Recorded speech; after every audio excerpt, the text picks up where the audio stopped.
It is Tuesday, September 1st here in beautiful Zone 7A, North Carolina, the western North Carolina mountains. The garden beds are looking a little bit long in the tooth. I'll try to avoid showing too much dead stuff and spent stuff here. And I think I'll come up with enough various things to show to make a video here. I got just a lot of outline stuff to show you. Okay, I turned around here and I'm looking at the Persimmon Grove, and I'll show you my beautyberry here. I think this makes for kind of a nice picture here. I got the staghorn sumacs on the left and right with the 3 or 4 persimmon trees there in the middle, and the beautyberry is fronting them. This is just a wild beautyberry that came up on the property here. Came up in the middle of my plethora actually, and I cussed it out 3 or 4 times before I actually cussed it out and cut it off 3 or 4 times before I transplanted it out here. And I was in a bad mood the day I transplanted. I just scuffed up the ground about 1 inch deep and stuck it out here thinking it wouldn't live, and yeah, it lived and did great. And it does have really a beautyberry, at least these native ones. I guess it's native anyway, it came up here on its own, let's put it that way. They have pretty nominal blooms. I don't know how good this is. Focus. And here are the beautyberries, which will wind up being, okay, now it's going to focus. Well, they'll be quite a bit bigger than this, and really magenta looking purple type of berries, and this is loaded with berries. Didn't really see a lot of pollinators out here, but I know it had them or it wouldn't have any beautyberries. So there you go. And here is the deciduous azalea I put out here quite a while back. This was the first deciduous azalea I planted in the spring, and I don't know, it's about 4 foot tall, and you can of course see the buds that will be blooming next year. And I did a lot of work in the Persimmon Grove here this year, getting all the stumps out of it from trees that have fell. This used to be just a solid mass of trees, and there's that many which have fell. My dad got in here a time or two with a backhoe and did a lot of damage on bark and stuff. And like such as this right here, take a look at this. Yeah, nice. See that bark? Yeah, right there, and that's damaged. That will hollow out. That will someday fall. This one here, this will hollow out. This will someday fall.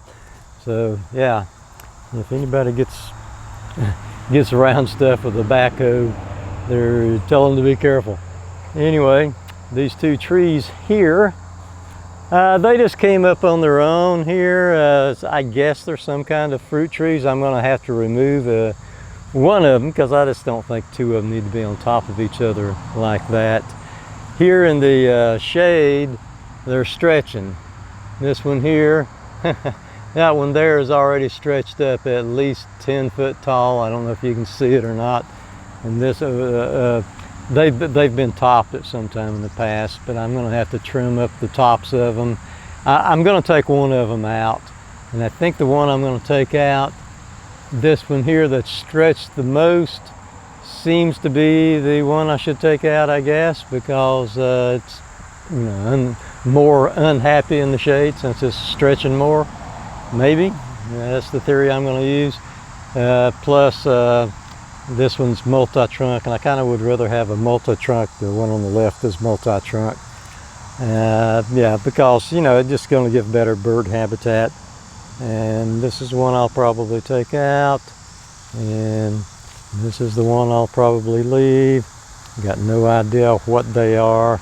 They just have the look of like some kind of wild, plum tree or something. At least one of them, or maybe a apple or crab apple or something. I really don't know.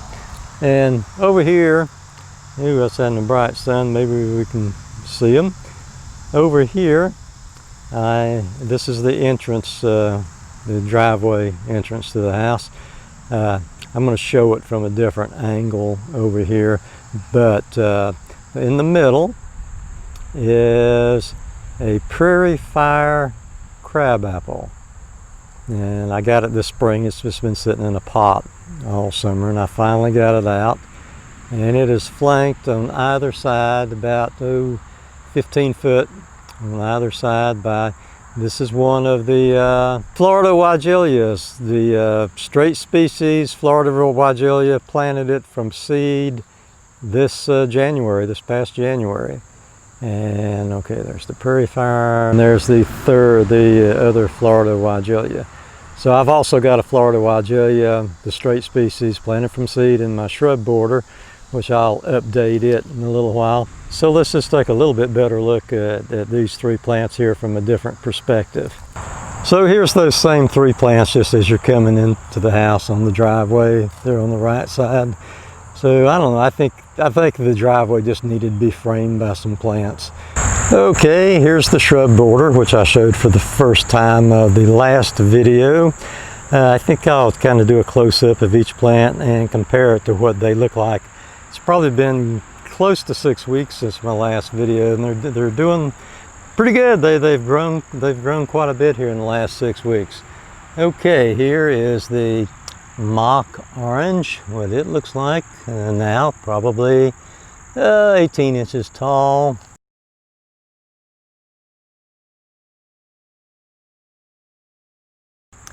Here is the other Florida Weigelia, straight species as far as I know, grown from seed. Like I've mentioned before, I've started growing a lot of stuff from seed because I figure if it produced a seed, it was pollinated at one point in the past, and so maybe it should be a pollinator plant rather than something that's a cultivar.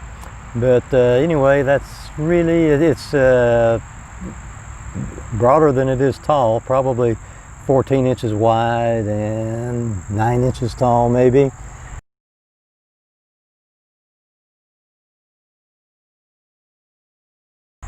And here is the Pearl Glam Beautyberry. It's really looking good. I didn't even know if it would make berries or not, because a lot of these here were falling off of it when I bought it. I guess maybe it just had too many, and it was just dropping them because there was just too many. But when you come down here, you can see the the color that they all are going to be. And it's a nice dark foliage, just a really pretty plant.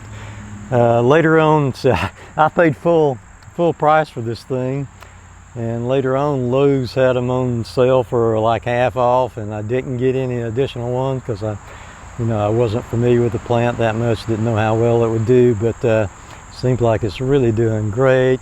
It's a little over 3 foot tall there.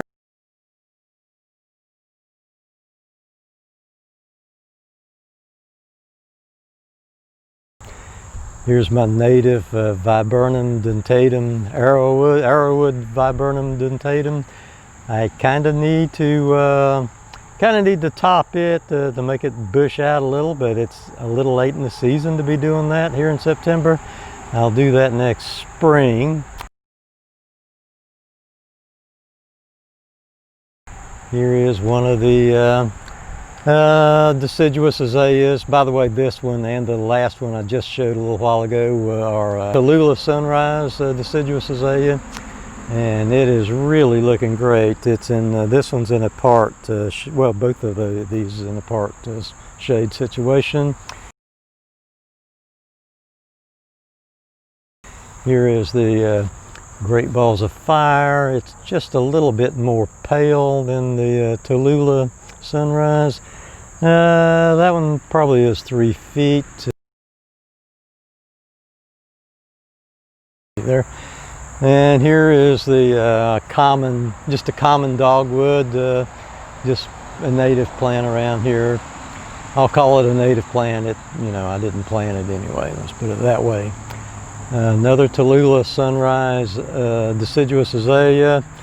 And here is more of the common dogwoods, which for the time being I'm leaving.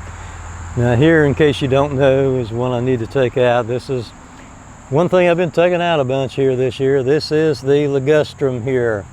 So I got one, you know, one pretty good size ligustrum to take out. All right, more of the common dogwood. Whenever I was clearing this area, I kind of wish I would have cut them down a little bit smaller, because they have leafed out here and already getting pretty large. Not overly large yet, but in a season from now they will be. I may cut them back in the spring, don't know for sure. Don't know if I cut them back in the spring if they'll lose, you know, a season of berries or not, and it's too late this year to cut them back again.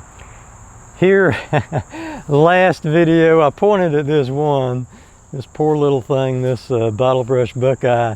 Said it wasn't in any imminent danger of dying from being so pale, but right now I think it is in imminent danger of dying. I haven't done anything. I actually bought some Epsom salts to try on it, and of course I could try some iron tone on it to see if that would do any good. However, you know, close by to it, like 6 feet, 7 feet, I have another Bottlebrush Buckeye which is doing better. I'm not going to say it's doing great because I have other ones that's doing better than that. And to tell the truth, I don't need both of these here, so I'll plant some other shade-loving plant right there, one that doesn't get too large, because right now between that plant and the garden bed is only about 8 foot, and I don't want something encroaching too far that way, so I can get a lawnmower right down through here. All right, this is the Joe Pie weed here. Pretty much has seen its better days. Still a little bit of color, a little bit of bloom left in it. I see one bumblebee right over there. I doubt if I can get a good shot of it. Ooh, I surprised myself. Okay, and I think maybe that actually is a bumblebee and not a carpenter bee. I can't really tell if it's got it's really gone in there. Can't really tell if it's got a slick bottom on it or not. It's got a hairy bottom, it's a bumblebee. If it's real slick, it's probably a carpenter bee. And we have, unfortunately, far more carpenter bees around here than we do actual bumblebees. Here is 3 of the Shoal Creek Vitex. And of all the plants I have here this year, I'm more impressed pollinator wise with the Shoal Creek Vitex than any other plant that I've got this year. They have really just done an outstanding job. I know I complain about having so few pollinators, which sometimes I do, but things have picked up in the last month. I've had a medium-ish amount of pollinators. I could definitely stand to have more than what I've had, but you know, not too bad here in the last month anyway. Before that it was pretty bad. And here is something I'm going to have to wind up moving. I just noticed it a couple of days here in the bed. This is a winged sumac which came up, and of course it gets its names for the I don't know, the little nodes in there between the leaf, you know, how it's got like an extra little wing type of leaf coming out there on it. But this thing here, I mean, it got up 4 foot tall before I even noticed it. It was kind of in the middle of everything else there. And this tree in the background here, you may not be able to see it here. That is also a winged sumac, so that's where this one came from. Okay, I'll show the right there. This one here is kind of a spindly looking tree, and not really the best looking one, but that's where it came from. But winged sumac supposedly a very good wildlife type of plant. So I will it's a little close to my Shoal Creek Vitex, so I'll probably transplant it somewhere else, I imagine. And everything else has just kind of gone by the wayside. I won't show much else. Haven't been deadheading this Gallardia.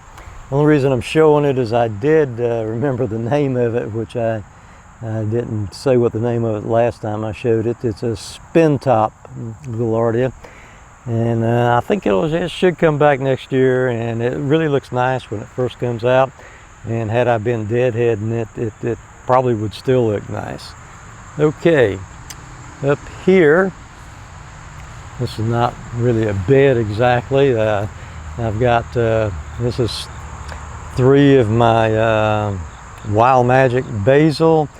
They just haven't done that well in pots this year. I had them in the ground last year, and they had like, I don't know, each plant had like 7 or 8 times the mass of what this does now. And right here, this is a not a Bottlebrush Buckeye, but the Aesculus pavia, something like that. Anyway, it's a dwarf bottlebrush, and every year in August the leaves just scorch on it. Now it's a tree that turns, its leaves turns fairly early in the year anyway, and it loses its leaves fairly early, but you know, it really just looks kind of ugly, and it doesn't need as much sun as what it gets here. So I am going to be moving this tree here to a place where it gets a little bit more sun. Hopefully it will be happier. You can see it's already forming what will be the leaves for next season. That's not a bloom bud. That's a leaf bud. But anyway, I'm going to move it, and I'm going to put something here called a mountain ash, which is really not a true ash. I forget the exactly, in Britain they call it a rowan, R-O-W-A-N, but there's an Americanized version of it. I forget the exact scientific name. I'll put it across the screen there. And right over here I've got 3 blueberries.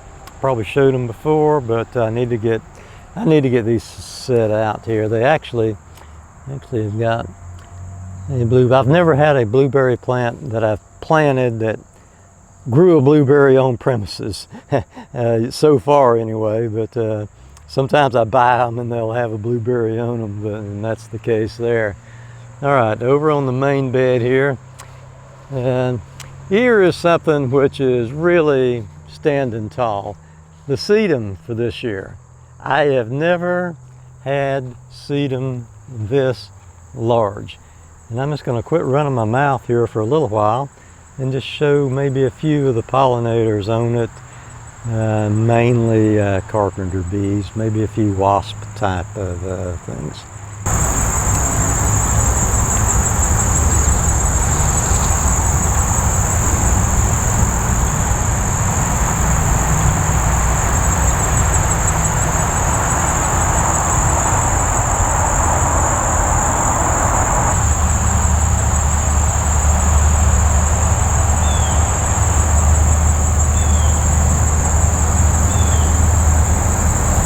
Okay, this focus is going to be kind of on the soft side here. What kind of thing have we got here? Is that a fly of some sort?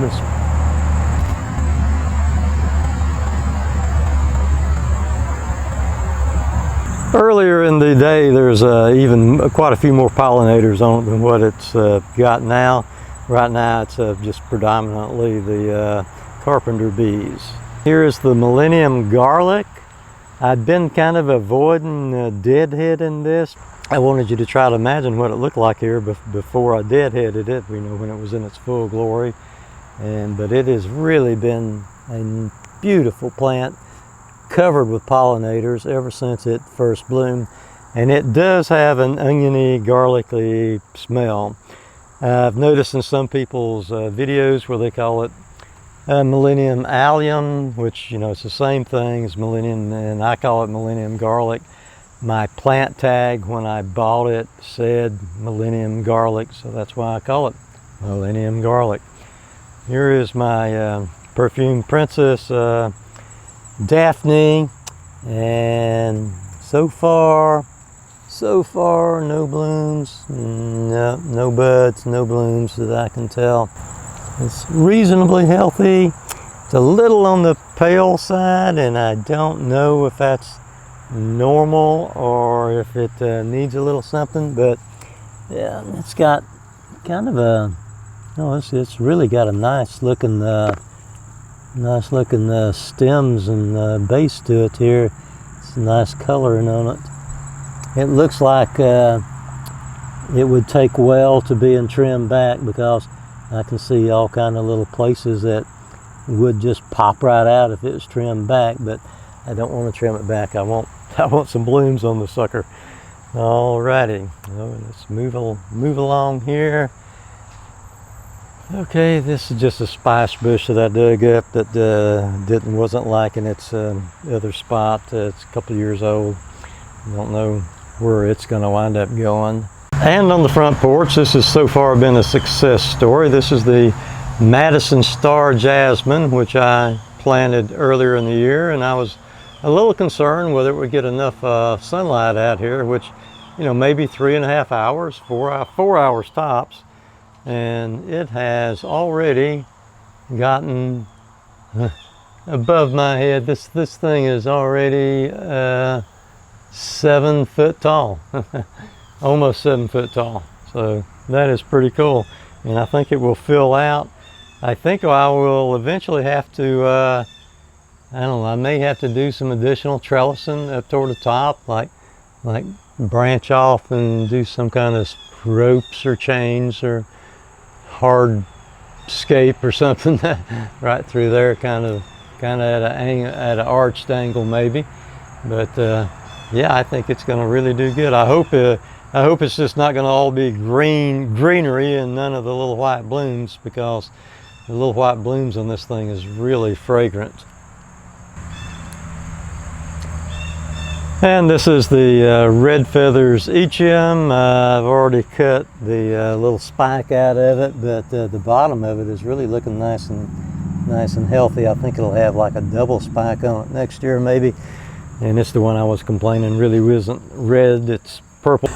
And on my last video I was talking about the lemon mint, whether it would bloom and do well this year, but yes, it bloomed and did just fantastic. And as you can see, just all sorts of blooms. It'll have a bloom in a little space and another bloom. One thing I like about this stuff here is a lot of my plants just attract the carpenter bees, but this seems to have more of a tendency to attract your bona fide bumblebees for some reason or another. So that's very good. And it will go, whenever you plant it, it'll just be in this low growing stage here for quite a while, and you'll think it's not going to do anything. And then boom, it'll just shoot up. I mean, within a week or two, it seems like this shot up and did this. So I'm well pleased with this. And this one particular Viola Marowood dentatum did wind up with just a few berries on it this year that the birds supposedly like. So that's a good thing. Hopefully in future years it'll just be loaded with them, but right now things are going kind of slow.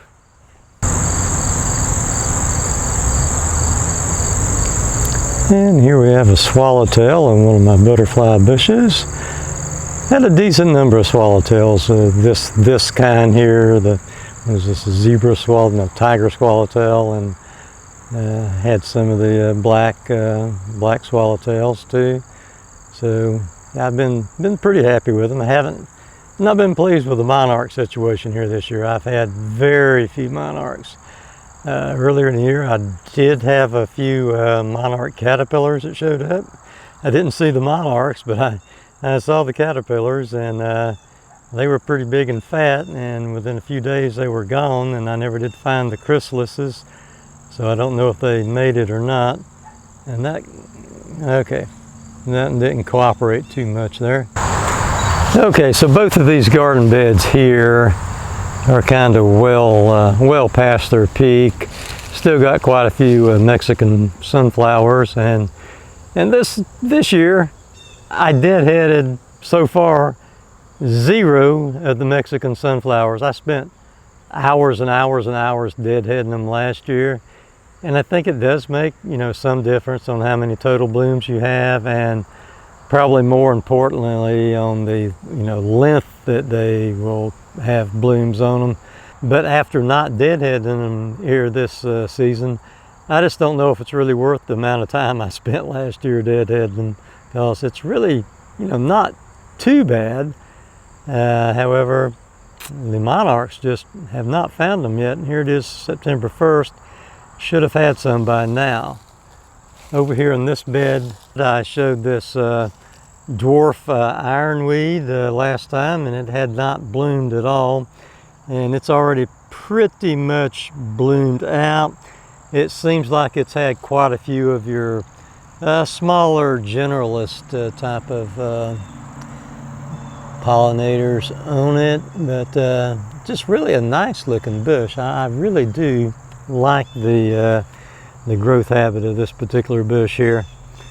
Here's a Caryopteris, which in years past has had a lot of bumblebees, but not so much this year. I do have in here a couple of hardy hibiscus, which have already quit blooming and been halfway eaten alive by what I think is sawflies. But anyhow, here is a carpenter bee, and never mind. And this is a blonde bombshell baptisia. Really nice, pretty blooms in the spring, and actually the foliage holds up pretty good through the summer. It just gets a little bit bigger every season. It's a couple of feet tall right now, and about 2.5 feet wide.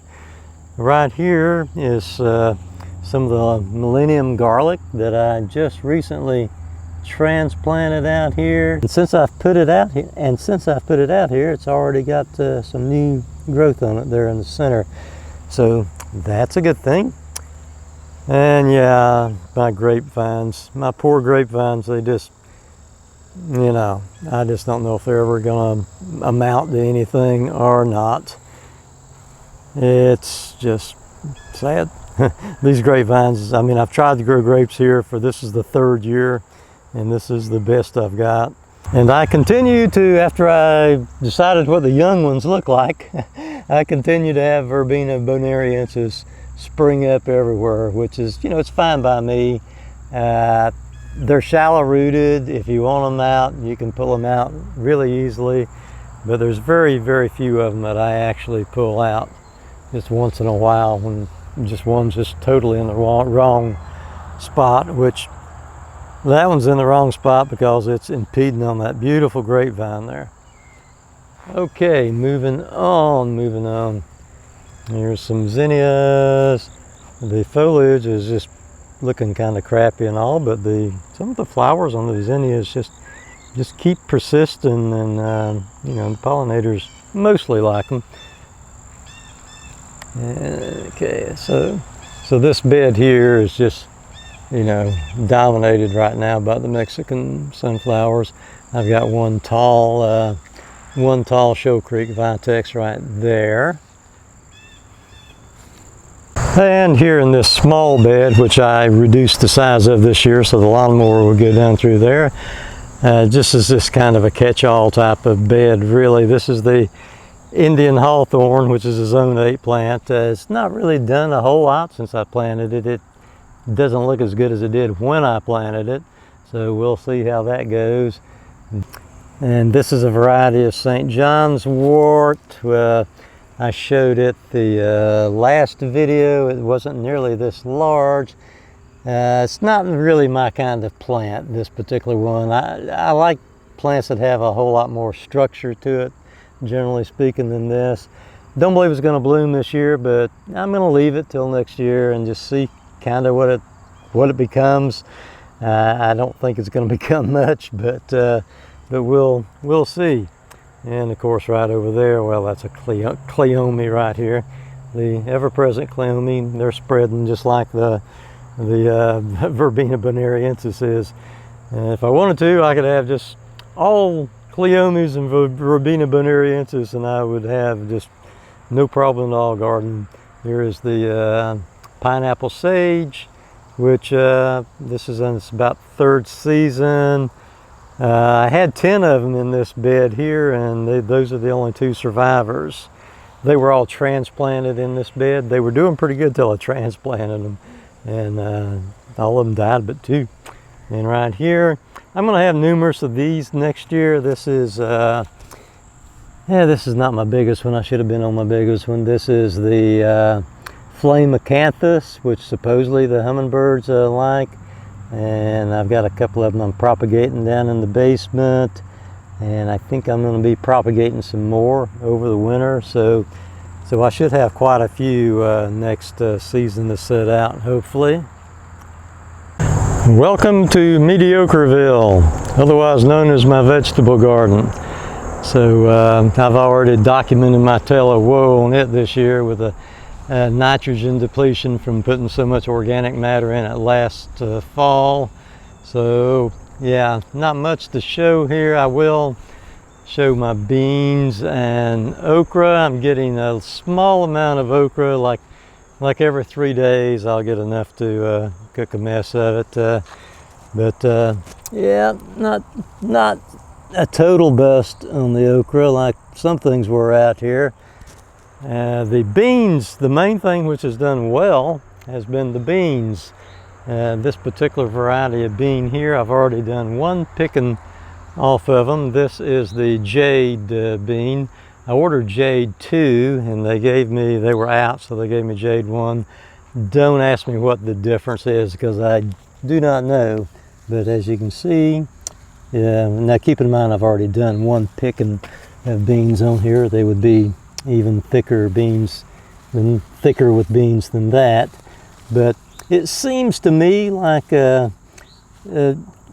know, I'm kind of used to planting white half runners, and whenever they would the beans would get fairly long. See, okay, by the way, in case you don't know, this is the Mexican bean beetle larvae, which are just really nasty bugs. I'll get in here and squish some of them after a while.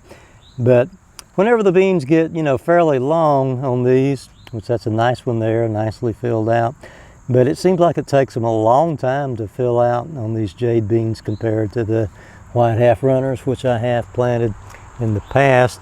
Now I do want to contrast these to another bean that I planted later in the season called Easy Pick.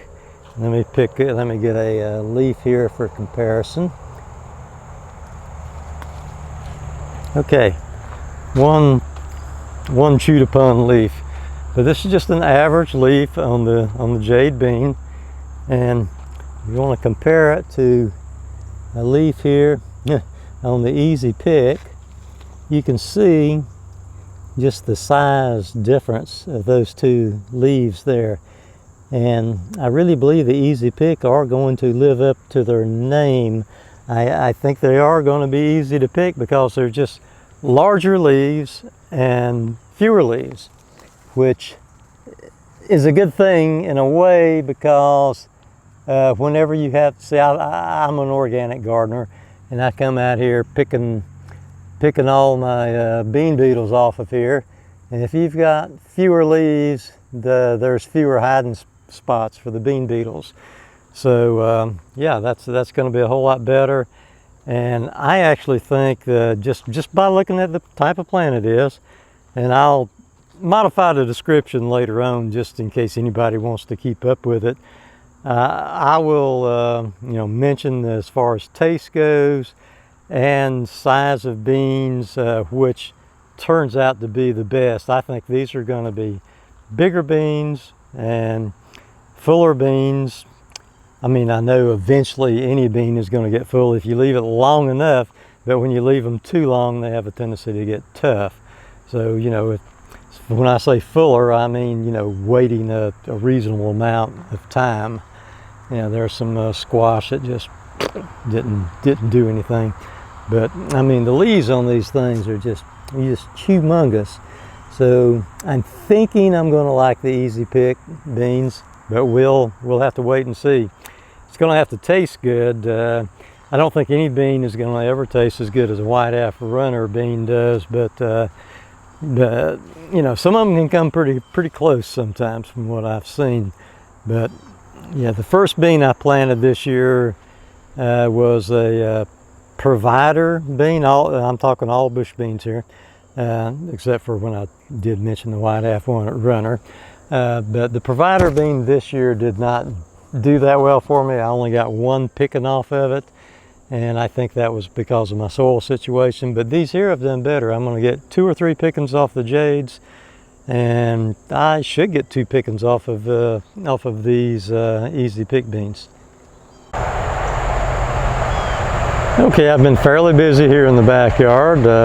This tree on the right is a red oak tree. I planted it 10 years ago, I guess. Transplanted it from my brother's house. It was in a bad location for him, and it's done extremely well. I had to, right now it don't look that good because the caterpillars have just decimated the leaves here in the late season. It really won't hurt the tree much because, you know, the leaves have been feeding it all year, but I went ahead and picked most of those caterpillars off of it. You know, that's one reason you plant an oak tree, according to Doug Tallamy, plant guru Doug Tallamy, is because so many species of caterpillar do feed on them, but you don't want the caterpillars to eat more than like about 20% of your leaves, or it becomes noticeable. And this one particular caterpillar that we have here, I forget the name of it, in August it starts on them, and it'll just eat every leaf on the tree there if you let it. And I never do see any birds out here eating them or anything. I think what it is, the birds like to feed caterpillars to their young, and they just don't have any young birds in August. If the caterpillars were out, you know, in the springtime, they probably would find them, but as it is, they don't. All right, right there is an American redbud tree. Planted that a couple of years ago. It's probably 5.5 foot tall, doing really nicely. And we'll go do a little closer up of some of these other trees here. This is a black, okay, this is some of the trees that I've had in pots all year, so you might have seen me showing them when they was in the pots. This is the black Tartarian cherry tree right here. I did have to stake it. It's kind of tall and spindly. It's probably close to 5 foot tall there. And right back here toward the bus, there's 2 trees toward the bus here that I wasn't that pleased with, that I got from Arbor Day Foundation. The Profusion crabapple, and I think I exacerbated things. I think I was a little overzealous on trying to get them into what I considered to be a decent shape, so I made a cut here and here, which I later regretted making. But the reason I did it was because the branches were so mangled up. I think maybe I should have gave them a little bit more time to straighten out, but anyway, we'll see how they do. If they don't do well, I'll just replace it with something else. But that's a Profusion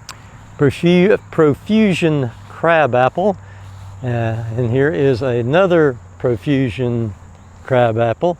As you can see, it's much better branching on this one here, and it has kind of you know, a little bit of red tip leaves here. So yeah, I only had to make one cut on it because of the branch being all mangled up in the box. They were sent in a box that was like 6 or 8 inches shorter than the plant, and they just folded the leaves over. It's just, I just can't believe anybody would do that, but they did. Right here is a Bottlebrush Buckeye. Now, here's the thing on this. This is already starting to spread. Whenever I planted it, it was just one central stem there coming up, and then I've got two flanking it there. And they get like really large, like 10, 15 foot tall, 20 foot wide, that kind of thing, and have just really beautiful panicles on them in the middle of the summer. And I'm hoping that this one will get that big. We'll see. But this other one, which I have recently planted here, this is also, that's the wrong tree. This is also a Bottlebrush Buckeye, which I showed that was in a pot a little bit earlier. And this is a variation here. This is a Bottlebrush Buckeye variation Serotina. And the Serotina gets even bigger and has even more showy blooms on it, bloom panicles on it. And even when it was in the container, it had already sent up an offshoot there. I'm trying to point to it right in that area there. So since it sent up an offshoot so quickly, before I even got it planted, I'm thinking it's really going to take off and do great. And by the way, this one right here, let me tell you what I've removed. I mentioned that I was going to remove these two particular plants because they just get frosted out in the spring. This black Tartarian cherry tree, I did have a Betty magnolia here, and it had a frost and just killed every leaf on it this year. I mean, it came back out, but that kind of told me this is not a good spot for a Betty magnolia. And right over here, I have a pollinator plant for the black Tartarian cherry. This is a bean cherry. Now the thing about this tree here, it's going to be a little bit questionable. It's a bean cherry, which is what they recommend to plant in conjunction with the black Tartarian cherry for, so they can cross-pollinate.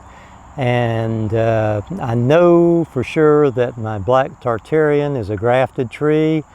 I thought this was a grafted tree, but I'm not certain. I'm hoping it wasn't, because it died. It died all the way back. This central leader here died, and then it came out from around the sides, around the bottom, and I do not see where it was grafted or anything. And up above there, I didn't cut off what seemed to be a graft. So this is either a bean cherry, or it's what the bean cherry was grafted to, if it was grafted. So it's going to be a little bit of potluck what I get out of this tree here, but I'm going to leave it as three, multi-stemmed tree. There is how I'm going to do it. All right, I'm going to wind up on this video with something a little bit different. I know I should have been showing this all along the way, but see, this is the creek bank back here on the edge of the property, and we've had just tremendous erosion problems here on this creek bank. So what I did was build a bulkhead. I've put in a lot of work on this thing, and just instead of burning any brush, well, I mean, you can see the erosion that's happening. You see this tree right here? This used to be, well, it still is, a kind of a stump anyway, a walnut tree, and it was level. It was up here on this level. I mean, that level went all the way like to there. So it has dropped down like, 2 foot probably, and it was leaning so far we just had to go ahead and cut it down. And so what I did, I put T-poles here, right here. This is the tops of the T there. Okay, here's the creek down here, right through there. I'll get in the creek and show this bulkhead here. I think I should do that to start with, so you can kind of tell what's what.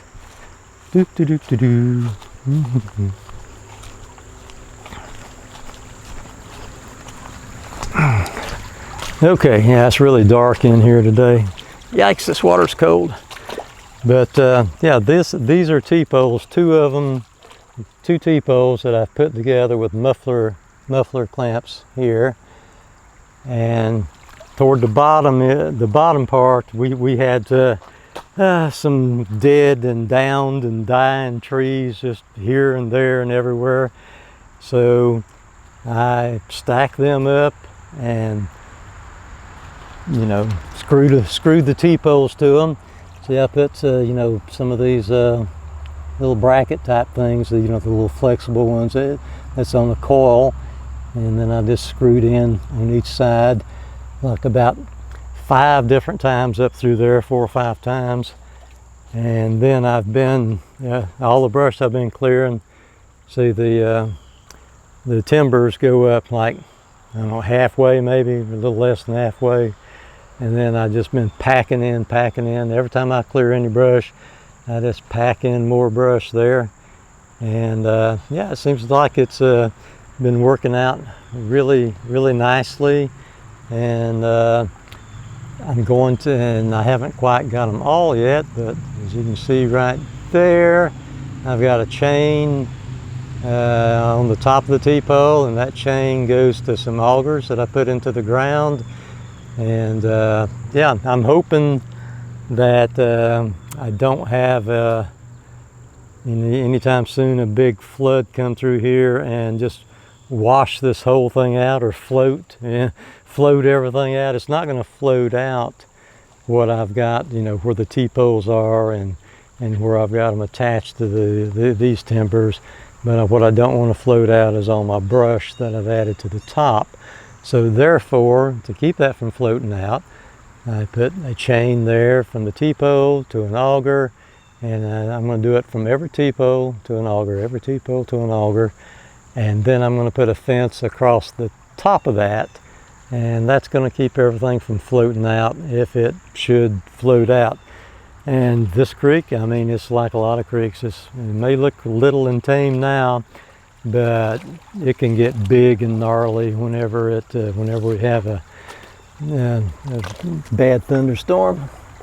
And here's some little blue blooms that I never have seen before down here. So I don't know exactly what kind of plant that is here. No telling. I'll show the bulkhead from the top again here. Yeah, I know I should have probably done just a separate video on the bulkhead, and I should have documented everything. By the way, the fence here is 7 foot tall. So there's my chain. I just put a muffler clamp on top of the T-pole, and the chain goes through the muffler clamp there and runs to a auger right here that I twisted in the ground. And I've got a carabinger right here. I left myself some slack right here in the chain, because whenever I put brush in there, I may want to mound it up, and therefore I would need a little bit of extra chain. That's a forsythia root there. In the backyard when I was showing the trees, that's the other thing I wanted to mention that I had taken out, is a huge forsythia plant. And that's where the Bottlebrush Buckeye, the Serratina, went. You talk about something that was hard to take out. Forsythia roots, or when they're very big, are just a nightmare to take out. But you can see how much this had eroded. This is erosion. The bank had eroded all the way back to right here, and it would not have been long before this tree here would have just been gone. So kind of had to do a little bit of something. So we'll see how that goes anyway. Got no idea, but I think it's going to go. Pretty good. Okay, so that is going to be it here from Zone 7A, Western Carolina, here on September 1st. Bye, everybody.